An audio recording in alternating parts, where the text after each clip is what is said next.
بيراميدز خد الاهلي رايح جاي زي ما تقول كده، بقينا الملطشه بتاعت بيراميدز، بقينا اللقيه بتاعتهم، بقينا الشخشيخه بتاعتهم، بقينا لما يحبوا يطلعوا حد على المسرح يجيبونا كفرقه كوره يطلعونا على المسرح. المشكله مش في كده بقى بس، يعني مش في كده بس، لا المشكله كمان ان انت قبل كل ده كان الزمالك رفع لك معنوياتك، او بالاخص انبي رفع لك معنوياتك وحسسك ان كل حاجه لسه متاحه وكل ما كان في الامكان، ويلا يا اهلي. فنزل الاهلي وندهلي، يعني حاجة في منتهى قلة الاحترام وقلة التقدير وقلة الرجولة وقلة سميها زي ما انت عايز تسميها، حاجة في قمة القلة. انا عمر زايد ودي الواحد 24 اتش دي، والاهلي بينهي الموسم بفضيحة بثلاثية امام بيراميدز، يعني اللي ما خلاش حتة في وشك سليمة السنة دي. تعال نتكلم على الزمالك وانبي، ونتكلم بعدها على الاهلي وبيراميدز، وتعالى نتكلم كلمتين كده ايه فضفضة.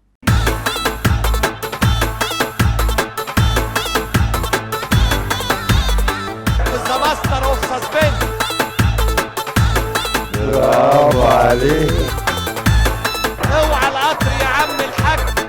وهم قاعدين شايطين ويمكن في البلكونات بيسجروا ولا ايه، هنشوف ايه. احنا خدنا الطقم ده وحطينا البادج بتاعنا بروح على السلام عليكم ورحمه الله وبركاته. الواحد كان قاعد من بداية اليوم أو يمكن من امبارح بالليل كمان، من يوم الحد بالليل كده عمال يقول يا ترى يا هل ترى الحظ يبتسم، يا ترى يا هل ترى، ولكن صعبة. الزمالك راكب والزمالك ماشية معاه والزمالك يستحق، والزمالك جاي من بعيد قوي، والزمالك من أول الدوري كان معاه يانيك فيريرا اللي هو كانوا شايفينه وحش، ومع ذلك كان راكب ونزل شوية وبعدين كان ماشي وبيعافر و إلى أن رجع الزمالك تاني وركب تاني واستعاد توازنه تاني ووقف على رجله تاني، وكل الفرق اللي حواليك تاني تاني تاني تاني تاني، وانت جاني بعد ما وداني. انت ولا عندك دم، انت ولا بتحس، انت قلبك قاسي كده وكده، انت مش بتحس قوي، انت متبلد المشاعر، انت متبلد الاحاسيس، انت متبلد ومتجرد من كل ما هو ليه علاقة بانك تحس بالجمهور بتاعك. انت صنم، انت حتة حديدة، حتة خشبة، انت جماد، انت لا تسمع لا ترى لا تتكلم لا تشعر لا تفقه شيء عن يعني ايه ناس قاعدة معلقة املها فيك، يعني ايه ناس بتستقطع وقت من يومها سواء بتروح الاستاد او بتتفرج عليك او بتبقى انت الحاجة الحلوة اللي في يومهم. انت مش مدرك ده، عشان انتوا كلكم على رأي ما كان بيتقال في استوديو التحليل بعد ما الماتش خلص، كان في حد بيقول والله ما شفت مين، بس كان بيقول دي مش لعيبة تلعب في النادي الاهلي. عايز تاخدها كلهم، عايز تستثني منهم والله ما في حد يستثنى منهم الا يعني تعدوا على كده. والله كمان مرة انه في اللحظة اللي انا بكلمك باللي انا شفته في ماتش بيراميدز ده هما 2 اللي اقدر اعتمدهم، يعني 1 كمان والله، فاهم؟ غير كده احمد زي الحجاج ياسين مرعي ده يلعب في النادي الاهلي؟ يا خبر ابيض عليا، يا خبر ابيض على ياسين مرعي يلعب في النادي. مع كامل احترامي وتقديري ليه كشخص، انا دلوقتي في الحلقه دي بتكلم كوره على اي لاعب هتيجي سيرته ككوره، عشان لما انتقده محدش يقول لك انت بغلط. انا لا بغلط في اشخاص وكل الاشخاص ليها احترام وتقدير، بس طالما انت شخصيه عامه وبتمثل عمل عام استحمل. انا يا باشا ولا اعرفك ولا شفتك ولا يا عالم هنتقابل ولا لا. ياسين مرعي ده يلعب في النادي الاهلي؟ انت قول لي فيستون مايلي اللي ما جابش جون من قبل ما بنتي تتولد، داخلين اهو في 8 شهور يجيب فيها جونين وكان هيجيب التالت. كريم حافظ يخش يعمل عليا بيلن ويخش هو يشوط البيلن، ما هو كان الشيبي بعدين قال له لا خلي كريم حافظ، عارف اللي هو شويه لا خلي مايلي عشان يجيب الهاتريك، لا طب خلي الكارتي عشان لسه نازل، لا طب خلي احمد الشناوي، لا طب يوريشيتش لا طب نزل هاني سعيد من فوق والنبي. ما انت بقيت ملطشه، انت بقيت مسخه، انت بقيت عامل زي الشخشيخه بتاعت عاليه اللي هي كده، لا ترميها كده اي حد هياخدها ويشيلها ويلعب بيها العيال. انت بقيت مسخه، انت بقيت ميداليه مفاتيح. اه والله فرقه الكوره بتاعتك بقت ميداليه مفاتيح، عشان مفيش لعيبه عندها زي ما بنقول نخوه كده على نفسها. حتى سيبك من الاهلي، يولع اسم الاهلي، يولع نسر الاهلي، يولع لوجو الاهلي يا عم، ما تفكرش فيه. فكر في نفسك. هتروح تقول ايه لاصحابك؟ طب يعني زيزو وتريزيجيه كلكم ببن شرقي اللي انا هقول لك اي مدير فني بيفهم بجنيه ما قعدش بن شرقي على الخط في ايا كان الوضع، في ايا كان الوضع تحت اي ظرف لاي لعيب. بس ما علينا، انا مش جاي اتكلم فنيات عشان احنا خلصنا فنيات من بدري. احنا مخلصين فنيات من بدري وعارفين ان احنا من بدري مش هناخد حاجه من الراجل ده من بدري، وانتوا من بدري عارفين ان احنا من بدري مش هناخد حاجه منه من بدري، وانتوا كلاعيبه من بدري كان لازم من بدري تبقوا يعني عندكم سنه من الاحترام لنفسكم. يولع الجمهور ونولع احنا ونولع احنا ليه؟ انا اسف، ونولع احنا ليه؟ وانا اشتم نفسي ليه ولا اجي على نفسي ليه لما انت اصلا مش حاسس بيا؟ انا اسف في الكلمه. طب ما انت مش مهم، انت اللي مش مهم مش انا اللي مش مهم، انت اللي مش مهم، انت اللي لعيب مش مهم، كلكم مش مهمين، كلكم هتزولوا وهبقى انا الجمهور وهيبقى اسم النادي. كلكم بعد سنه، بعد 2، بعد 3، بعد 4، بعد 5، كلكم الى الزوال. التاريخ مش هيفتكر غير الناس اللي تعبت وجدت واجتهدت وكانت رجاله فحققت. واقول لك على حاجه، احيانا التاريخ بيجي كده في لحظه يقول لك فلان الفلاني ده والله كان راجل جدا بس جه في جيل اتظلم. وارد، بس ده لما يبقى واحد بيقطع هدومه وبيعمل اللي عليه والزياده فيبقى نبغه في وسط العمي، او انا اسف بيبقى نبغه، عارف بيبقى اللي هو ايه، يعني لامع وسط الهطل اللي احنا فيه ده. لكن مفيش واحد يلمع في وسط الهطل. حتى تريزيجيه هداف الدوري، يعني بالمناسبه حتى تريزيجيه هداف الدوري وفي النهايه كتر خيره، يعني ده الوحيد اللي تقدر ممكن يطلع من بقك كلمه حلوه وبعدين تكمل برضه عبث معاه، فاهم؟ ده اللي وممكن بن شرقي عشان اكتر اسيستات في الدوري. يعني دي الناس اللي هي ليها بصمات. بن شرقي اللي عايزين يمشوه يقول لك عشان يفضي مكان اجنبي، عشان بن شرقي شطب، عشان بن شرقي شوكه وسكينه، اللي بينزل على طول اول كره ولا تاني كره ليه هوب تك. يبقى انت انا بالمناسبه انا مش هعلق على التحكيم بس انا وجهه نظري، يعني انا شايف الكره دي مش اوفسايد. ممكن بقى يبقى الخط مايل او مش معدول او بتاع، بس انا من الوهله الاولى مش شايفها اوف سايد، وما كنتش فاهم اصلا هو بيراجع ايه من كتر ما انا متاكد ان هي مش اوف سايد، فما اعرفش. بس يعني اهو ده بن شرقي اللي راح زحف اسامه جلال على وشه، اللي قعدنا نلعب 60 دقيقه محدش عارف يعدي من اسامه جلال. ده بن شرقي اللي انت عايز تمشيه ابو شوكه وسكينه اللي بتقعد تتريق عليه تقول لي عبد الحليم. ما يا جماعه اصل هي قصه السوشيال ميديا دي مشكلتها ان حد يقول حاجه فواحد يقوم قايل وراه فاتنين 3 4 5 6 فتبتدي تنتشر معلومات وكلام وحاجات انت ما بتبقاش عارف اساسه منين. بن شرقي ايه اللي يمشي؟ دي وجهه نظري برضو في النهايه، زي ما انتوا بتكونوا وجهه نظر انا بكون وجهه نظر. اوعى القطر يا عم الحاج. موضوع وبعدين يعني هنعمل ايه في اللي جاي؟ هنلعب ازاي ماتش الزمالك؟ ده سؤال بقى تاني وتالت ورابع وخامس، لانه بالمنطق البلدي او بالمنطق اللي هو بقى زي بتاع اللي هو عايز تمسك في ديل الجلابيه كده، فاهم؟ هتبقى عايز تكسب الزمالك عشان يعني يبقى اسمك ان انت يعني قال يعني اللي هو ايه، عملت حاجه في الموسم، يعني تبقى كسبت الزمالك رايح جاي، ولو ان دي مش بطوله طبعا مع احترامنا للزمالك اكيد، بس فاحنا كلنا بنلعب عشان ناخد الدوري، يعني سكه ودغري، فاهم؟ انت لو خيرت الزمالكاويه تخسر من الاهلي رايح راجع بس تاخد الدوري، هيقول لك اخد الدوري. احنا اللي فيه مننا بس بيبقى عنده عنطزيه كده اللي هو هنكسب الزمالك بس مش مهم اخد الدوري. ايه يا عم هو احنا ايه حكشه؟ فلو عايز يعني، بس عارف حتى الكلام اللي بقوله دلوقتي ده مكرر، بنقوله بقالنا 20 ماتش في الدور الاول و3 ماتشات اهم في الدور الثاني، بنقوله بقالنا 23 ماتش، فباقي غير ماتشات افريقيا. فبقيت مستثقل الكلام يطلع من بقي واعيد نفس الحاجه وهقول لك العب عشان نفسك وعشان رجولتك وعشان لعيبه الزمالك، وانت يا زيزو عشان ما يتقالش، وانت يا امام عشان ما يعيدش، وانت يا تريزيجيه عشان بتاع، وانت يا بن شرقي، وانت يا احمد يعيد، وانت يا ياسين يا مرعي، وانت يا ياسر يا ابراهيم، وانت واجنتا وانت بقى الكلام بالنسبه لي بيجزع اصلا. انا حاسس انا بخاطب مين؟ انا بخاطب ناس وبني ادمين لا تشعر لا تسمع لا ترى لا تتكلم لا شيء. انا بخاطب جماد. لو بخاطب جماد على الاقل يعني يعني عارف في يعني على الاقل يقول لك الحديد مثلا بيتاثر بالحر بالبرد، البلاستيك بيسيح، يعني وصلتني لمرحله ان انا احس ان الجماد بيتاثر بالعوامل اللي حواليه عنك، انت لا تتاثر. احنا قلنا لك عشان خاطرنا والجمهور، وطلعنا وقلنا من كبرنا لصغيرنا، من اشهرنا لاكتر واحد فينا لسه بيبدأ، لكل حاجة قلنا يا جماعة يعني العب بقى يا عم، خلي عندك دم عشان خاطر الجمهور.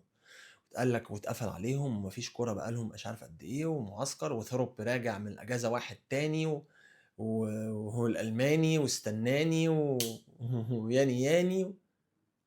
هو ده الواحد التاني انه يعني عمل لي بدأ بطاهر مكان امام، فقعد امام وغير تغييرات جوه الملعب، بدأ بشريف. ده الواحد التاني يعني. انت عارف انه نفس المشكله هي ما زالت متكرره ومستمره بقالنا 23 ماتش مع هذا الرجل.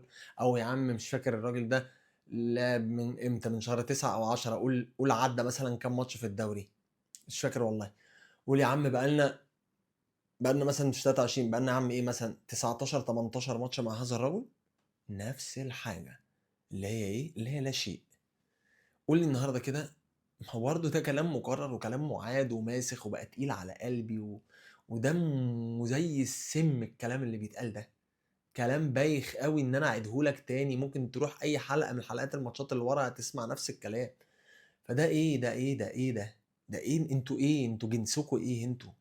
ان انت يعني واحد او مش واحد بقى، ده انا واحد من وسط شوف كام كونتنت كريتور بنطلع كل اسبوع نكلمكم ونقول لكم نفس الكلام. النقد ما جابش معاكم، الخناق ما جابش معاكم، النقد الاولاني ده كان نقد لاذع، فبقينا بننقد نقد بناء، فبقينا بننقد بالراحه، بقينا بننقد تاتا تاتا.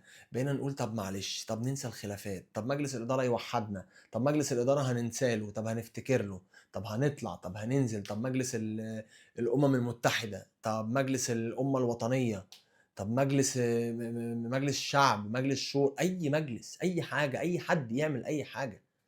انتوا محدش بيعمل حاجه، من الكبير للصغير محدش بيعمل حاجه، بيانات فقط بيانات. طب قول لي انت كده عملت ايه في مشكله البلن اللي انت وديتنا كلنا وطوحتنا وطلعتنا ونزلتنا عملت ايه في مشكله البلن وسيراميكا ورحت الاتحاد وسمعت والفار وقوانين واوسكار رويز واعترض وما اعترضش، فراح اتحاد الكوره مكرم لك محمود وفا، فراح مجدد الثقه في اوسكار رويز سنه عملت ايه غير ان انت قلت من قيمتك وهبتك؟ قلت من هبتك خلينا نقول هبتك. تمام. عملت ايه؟ عملت ايه السنه اللي فاتت لما انسحبت من الدوري وقلت من هبتك ودخلنا في محكمه وعملنا وسوينا وعمالين نتعاير، ويقول لك اصل دلوقتي عشان الدوري الحرام بتاع السنه اللي فاتت، واصل سلم لي على اللوايح وسلم لي على اللايح وسلم لي على الفلان وسلم لي على العلان. عملت ايه انت؟ قول لي عملت ايه؟ عملت فورتينا، عملت دوشه عشان تبعد الاعين من عليك، بس الكلام ده زي ما محمد رمضان قال بلدي وحركات قديمه وخلاص بقى.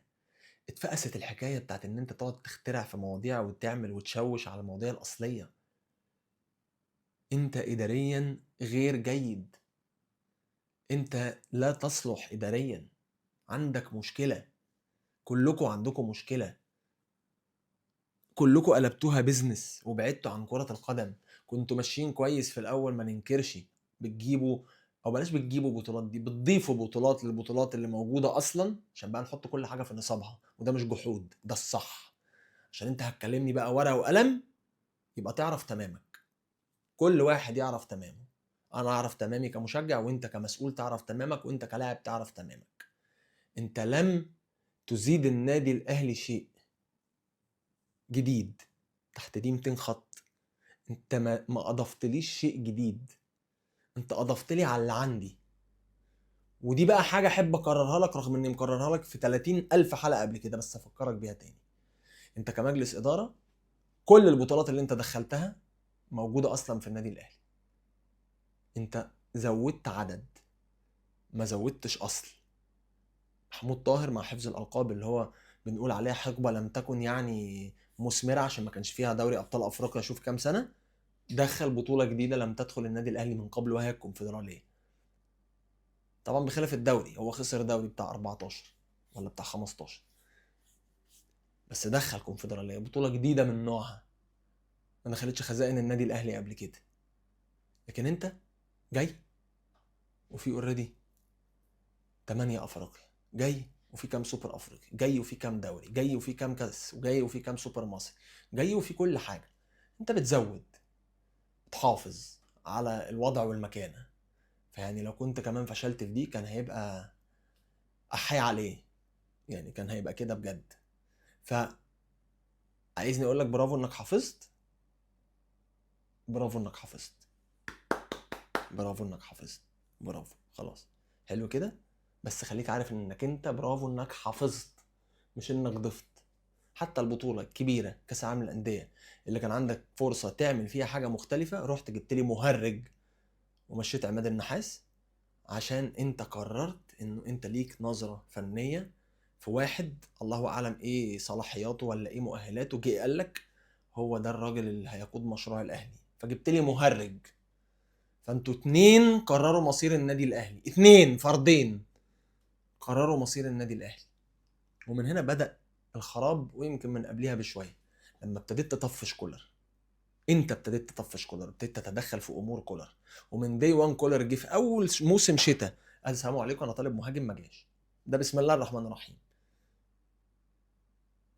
انت ترفض وتأبى ان يبقى فيه نجم ساطع غيرك، انت ترفض وتأبى ان يبقى فيه حد متحكم في زمام الامور غيرك. راجل على رأي ما واحد صاحبي فكرني النهارده، قال لك اصل وقت الانسحاب السنه اللي فاتت اجلوا الاجتماع بتاع النادي الاهلي لغايه الصبح عشان يبقى موجود. ليه وانتوا بتعملوا ايه؟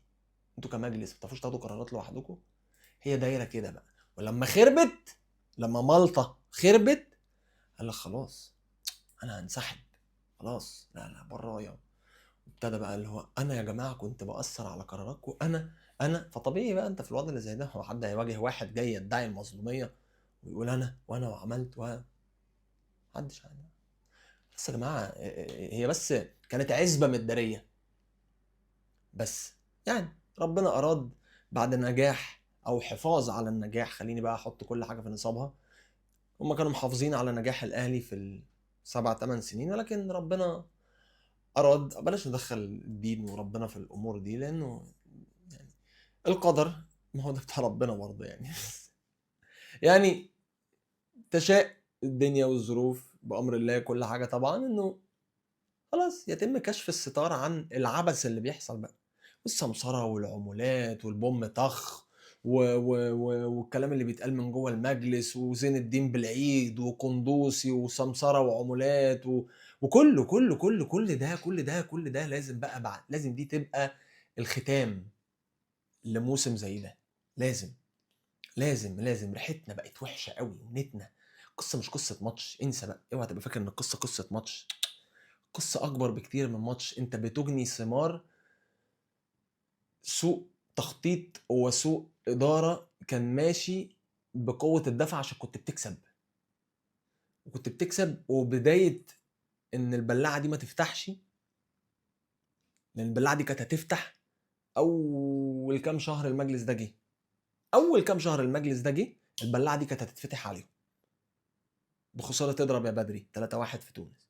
ولكن عدى، يعني فاهم، خدت دوري في دوري، وكان في تركي الشيخ موجود، فالفرقه كانت بتجيب لعيبه وصفقات وبوم طخ وبتاع ومش عارف ايه، والاهلي والقوه وبتاع، فكل ده اتسطر وعدى ماشي. وبعدين كانت هتضرب في وشك تاني لما حصل مشكله مع تركي الشيخ، تمام، وقوى الزمالك وعمل وسوى بس اتسطرت معاك لما كسبت القضيه. ممكن محمد مجدي قفشه هو اللي سطرها عليك، ومن هنا زي ما تقول غطا البلاعه اتكبس، خد ايه بنطة لحام، وخد هوا وكبس حراري لزق غطا البلاعه، لانه القضيه كانت قضيه. انت سكت الناس وكرت معاك ومشيت، بس كانت هتتفتح تاني في الدوريين اللي خسرتهم ورا بعض، بس اتسطرت معاك عشان كنت بتروح فاينل افريقيا وبتاخد افريقيا، وهنا اتسندت على ال5 فاينل وال4 اللي خدتهم، وابتديت تبيع على حس ده. كل شويه كانت بتتستر معاك وايا كان الاسباب. اقول لك على حاجه يا عم، عشان انت صايع، مش عشان انت شاطر، عشان انت كنت عارف ترتب ورقك. كنت انا اسف في الكلمه فاسد، بس على الاقل كنت بتدي قصاد فسادك ده. على الاقل كنت بتدي قصاد فسادك، كنت بتسرق، كنت بتهمل، كنت بتعمل، كنت بتسوي، بس كنت لسه بتدي للنادي الاهلي. لكن واحده في واحده حسيت انه ايه ده، ما هي حلوه وجميله وماشيه هي يا جماعه، ومقضيينها وبتاع وعادي، واختها بتنادي وعلى فكره انا مش بجيب لك كلام من واحد خيالي. احمد قندوسي لما طلع وقال على زين الدين بالعيد والكلام وسوى وعمل، واحمد قندوسي مش اول واحد يطلع يقول، وقصه الوكلاء والعمولات وبالاسامي وانتوا عارفين مين ومين ومين، دي حاجه من زمان قوي. ده في وكيل بقى ملياردير من النادي الاهلي عشان هو ده، هو اللي لازم ده. فطبيعي انه البلاعه دي تتفتح عليك بقى، خلاص اتسطرت كتير معاك بقى، خلاص بقى. وكان كل مره بتقوم رايح جايب لي امام بوم طخ، بن شرقي بوم طخ، ميزو بوم طخ، عشان تهدي وتسكن. وخلي بالك الجمهور كل ده كان فاهم وكنا عارفين وفاهمين، بس كانت بتتستر معاك بافريقيا، بلعيب جديد يجي ينجز، ببطوله، بالاستاد. وده اهم انجاز عمله هذا المجلس عشان ما بخسش حق حد برضه. ده الانجاز الفريد من النوع اللي عمله المجلس ده، الاستاد. غير كده انت بتحافظ على اللي انت استلمته. يعني اظن ما كانش ينفع تقلله. الحفاظ ده يا تسيبه زي ما هو يا تزوده، لكن هتقلله. عارف بقى انت عملت ايه؟ انت مع محافظتك دي برضو بامانه يعني رحت مقلل. دخلتني وتركي الشيخ مع حفظ الالقاب قال عليكوا اللي قالوا، ومتصورين ومحدش فتح بقه فيكوا، ورجعتوا الساعات وعملتوا وسويتوا وطلع في الاعلام كله وفضحكوا وعاد وسوى. وبعديها طلعت ريحة العمولات والسمسرة والفساد، وبعديها طلعت لجنة التخطيط تم إقالتها، وكل ما واحد فيهم يطلع في التلفزيون يقول لك لا ما كانتش بتاعتنا، كانت بتاع الكابتن خطيب. كان كل حاجة تطلع يتقال هو أصل اللي بيدير، هو اللي بيدير، هو اللي بيدير. وبعدها سيد عبد الحفيظ، قبلها بتمشي سيد عبد الحفيظ عشان عنفوانك، وبتمشي كولر وبتتسبب فيه. ازاي انت عايز تفضل مستمر في عفنك ده؟ ازاي عايز تفضل مستمر كده؟ مفيش حاجة بتدوم بهذا العبث. لا يمكن، ما بني على باطل فهو باطل. بقول لك يا راجل من ساعة لما جيتوا وهي كانت هتضرب في وشكوا، وقلت لك كل شوية بتتستر معاك ازاي. اضرب يا بدري تتستر معاك بالدوري، تتستر معاك تركي الشيخ يجي يجيب لك لعيبة، بعدها تتستر معاك تكسب انت الزمالك في نهائي افريقيا، وتقعد تاخد افريقيا وتتستر مع كل ده، وفي عبث وعفن تحت الغطيان الستاير اللي انت ماشي بيها دي. مع طبعا ضعف الفرق في افريقيا برضو كان بيحصل في وقت من الاوقات. مع يا راجل ده انا هقول لك اكتر من موسيماني كان بياخد 40,000 دولار في سان داونز، نهى عندك في الاهلي بياخد 200,000 دولار. انت عايز اكتر من كده ايه؟ فانت ازاي عايز ومنتظر انه بعد كل هذا العبث والفساد والعفن الفني والاداري ان انت تجني ثمار شيء عدل في حقبه جديده عايزين يبداوها بقى؟ لسه المجلس بيبدا 4 سنين جديد، انت تقول الحمد لله على ال8 اللي فاتوا، فضل ونعمه. فالقصة مش قصة ماتش، انت بتجني ثمار تصرفاتك على مدار السنين اللي فاتت دي كلها، وبتجني ثمار ادارتك ونيتك. ما عنديش حاجة اقولها الصراحة غير انه ده معنى الفشل الحقيقي، انك تقعد هذا الكم من المباريات في الموسم، او تقعد كل هذه الفترة مش عارف تحل مشكلة. كل هذه الفترة من شهر يمكن السنة اللي فاتت، من ساعة لما جبت ريبيرو، من ساعة لما مشيت كولر، شوف من السنة اللي فاتت داخل في سنة وشوية مش عارف تحل مشكلتك. ده اللي بيسمى الفشل الإداري. لا تقول لي بقى فنيات ولا ما فنياتش ولا أي حاجة في الدنيا. استقيموا استقيموا استقيموا بأمانة، يعني اسلكوا واتقوا. يعني اتقوا الله في الجمهور وفي الناس اللي يعني أصل في النهاية عارف أنت بتسلم اللعيبة دايما. بس هقول لك على حاجة برضه، مع الوقت الناس ابتدت تبقى فاهمة إن المشكلة مش في اللعيبة بس. الناس بقت فاهمة كويس قوي إن المشكلة فيكوا. الناس بقت فاهمه كويس قوي ان المشكله في المدير الفني اللي انتوا بتجيبوه من وكلاء معينين عشان النسبه المعينه، عشان المدير الفني ده يجي يجيب لعيبه معينه بنسبه معينه، وعد عداد بقى. انت بتجني ثمار كل ده. قصه مش قصه تغيير ولا بيراميدز ولا مع ان بيراميدز عمل معاك الصح وزياده، اداك ماتشين ورا بعض على قفاك في نفس الموسم، 2-0 و3-0 على ارضك وعلى ارضه. فيستون مايلي دفعه جدتي رحمه الله عليها، ادعوا لها قولوا لها الفتح. فيستون مايلي ما بيجيبش جوان، بقول لك من اول ما عاليه اتولدت جاب جونين. انت بتدفع تمن اللي جواك، انت بتدفع تمن اللي جواك، انت بتدفع تمن نواياك وتصرفاتك، بتدفع تمن خبثك، وبتدفع تمن دناءتك ودناوتك، انت بتدفع تمن قذارتك، انت بتدفع تمن جشعك، انت بتدفع تمن طمعك، انت بتدفع تمن فكرك العفن. ودي النهاية اللي تستحق وتليق بيكو كلكو، من كبيركو لصغيركو، في ايا كان مكانك ايه.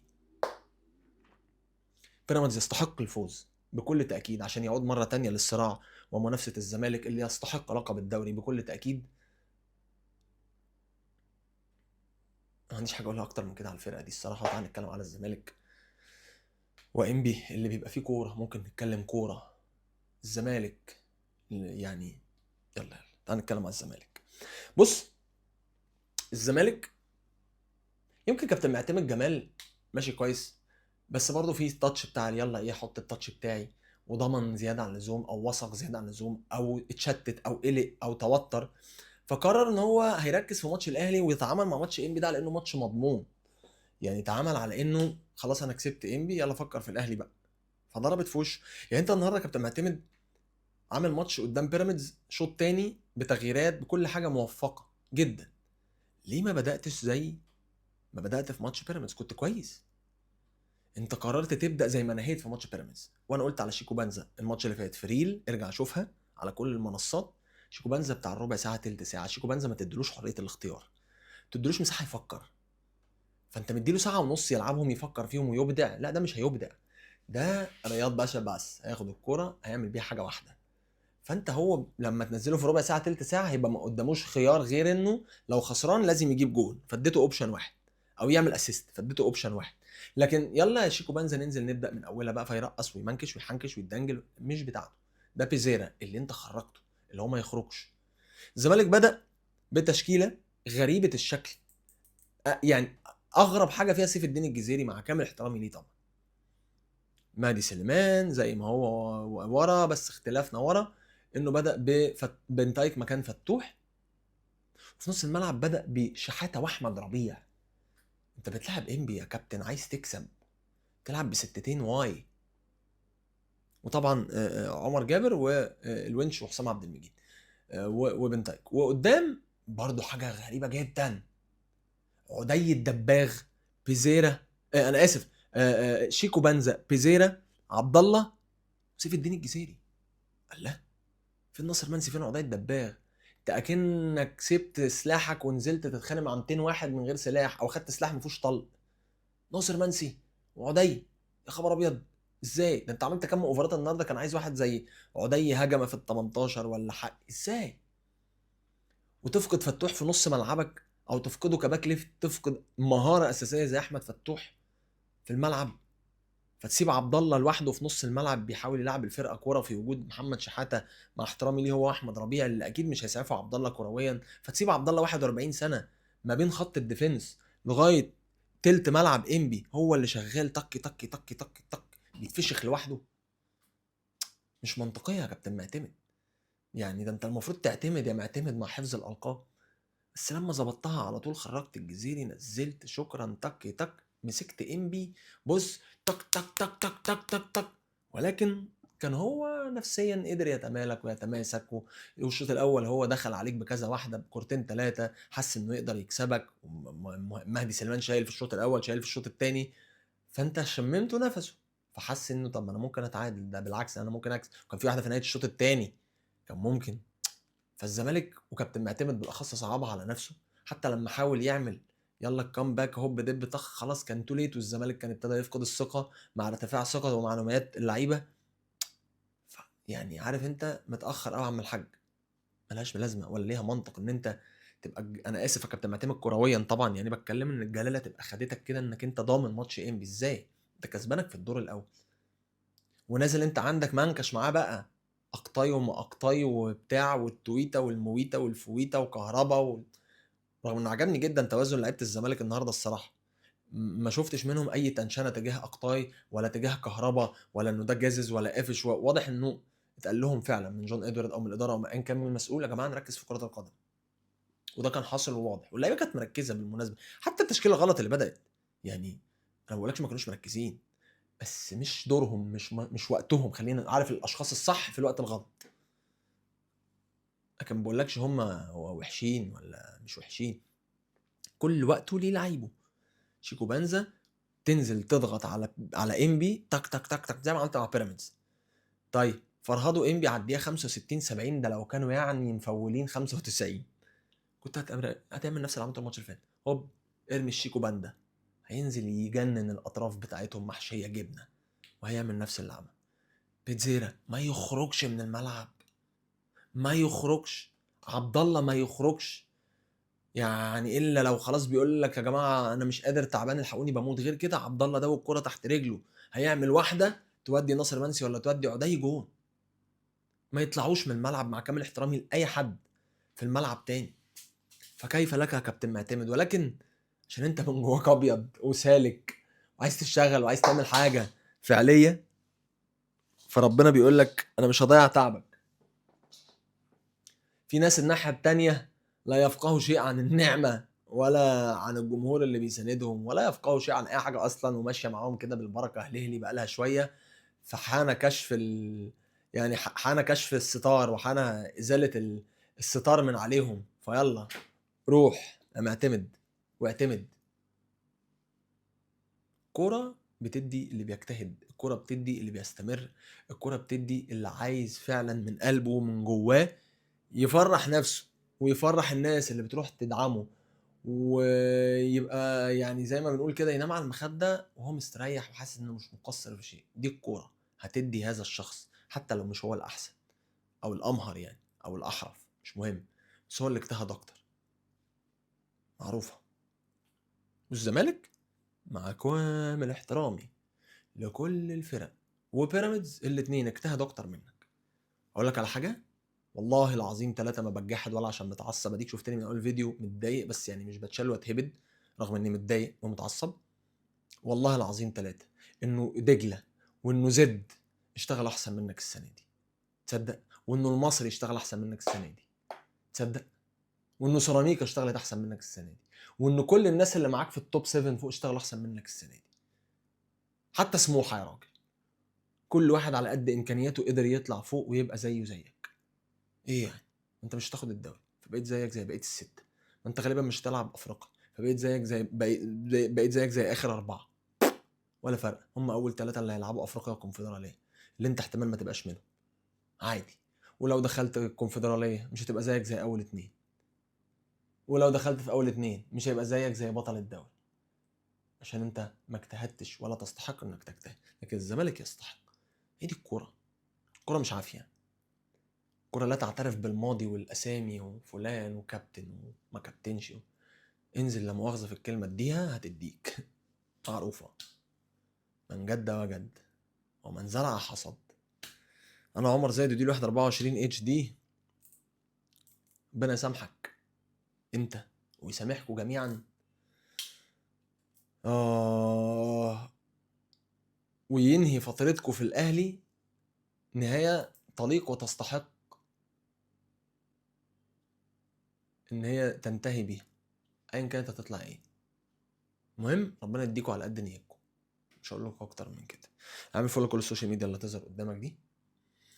اشوفك الحلقه الجايه ان شاء الله اللي هي غالبا هتبقى ماتش الاهلي والزمالك، ووريني بقى تحافظ على ماء وجهك انت ولا هتعمل ايه.